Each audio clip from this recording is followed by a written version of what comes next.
Sup guys, this is Matt aka Mez. First of all, I just wanted to thank you all. We reached 300 members in the Clock Lounge. Definitely nothing to sneeze at, so I just want to thank you guys and show my appreciation that you guys would trust me enough to teach you guys something new, alright? And for those of you watching this that aren't in the Clock Lounge, go ahead and comment hashtag CL. I'll go ahead and invite you, or someone who's in there will go ahead and invite you. Alright, so I'm going to go ahead and get started. Basically, an advanced clock, or what this tutorial is all about, is combining any concept with clocking, and I mean pretty much anything. Clocking can be used as anything in your arsenal, and that's why I believe that anyone can use clocks. Alright, so just to kind of get a rough idea of what you can use with your clocking if you want to go down more advanced route. The first thing is definitely, I'd say, to learn this thread. I teach how to do it in my basic tutorial, but for those of you that haven't watched it, basically what you do is you wrap your third finger around your pinky, combine your middle finger and your thumb. Your pointer finger is going to stick up, and this is pretty much the clock hand, the clock face, this is the back of the clock, okay? And so basically how this works is once you get this set up, you can go into pretty much anything that you want. So some examples, you can finger tut off of this. So for example, activate your clock. You have to kind of look at the clock and see where on this clock can you make a finger tut. Can any of you guys guess? I'll give you a hint. It's the only straight part of this clock right here. Okay, so boom, right here, boom. This is your finger tut now.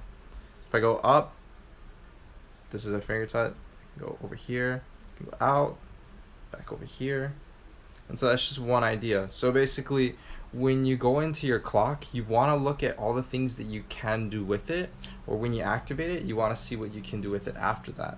So the whole idea of it is to activate your clock, or to, you know, do a function of it, work inside of it, and then activate it back. And that's pretty much the cleanest way to come up with new clocks, more with a variety.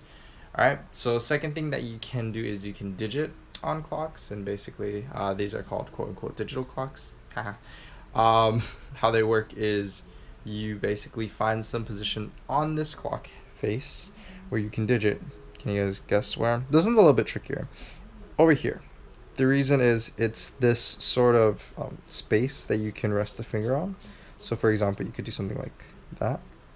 Basically what I'm doing is opening up my thumb and my middle finger at the same time, so it allows these fingers to slide in here. Okay, and you can use the inside of that, or you can also just do a typical digit right here, and then if you want you can also activate it. Find some way to digit off of that. Okay, next thing is a liquid clock, and basically this one's still kind of in the works, mainly used for transitions.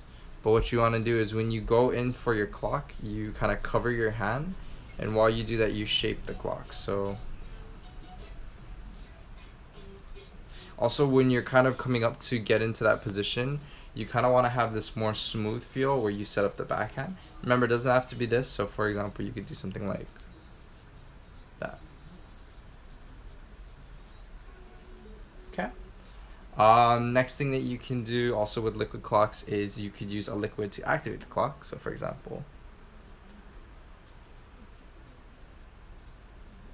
okay, there's whip clocks. Like I said, there's so many concepts you can use with this.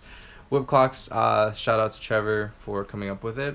And basically what you do is you whip to activate the clock or to close it. You can also whip inside of it. You can whip around it, and you can use it to move it as well. Okay, man, what else is there? This one is a little bit different. This is called gearing, and I can do more of a bigger tutorial on this if you guys want, because it is a different sub concept to clocking. And basically how it works is you take 2 points of your clock and you move them simultaneously. So what it'll look like is something like this.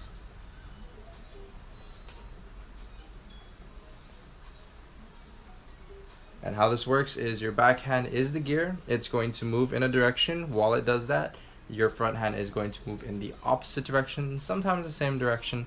depending on what it looks like to you and how you want to do that. So it can go both ways. Uh, but you also definitely want to give it more of that gear feel. So in order to do that, you may want to also use opposite ends, like so. Okay, and pretty self-explanatory.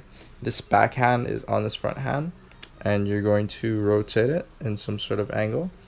And you basically just want to make sure that it's not diagonal.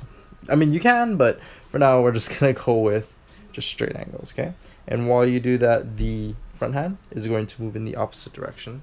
You can even do stuff like this, but honestly, the best thing to do is for the front hand, isolate one part of it.